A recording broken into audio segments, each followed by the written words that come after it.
తెల్లవారే వెలుగు రేఖలా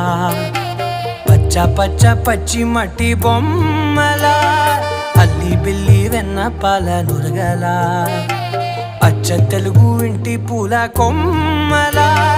దేవదేవుడే పంపగా ఇలా దేవతే మా ఇంట అడుగే పెట్టెనంట బ్రహ్మ కళ్ళలో కాంతులే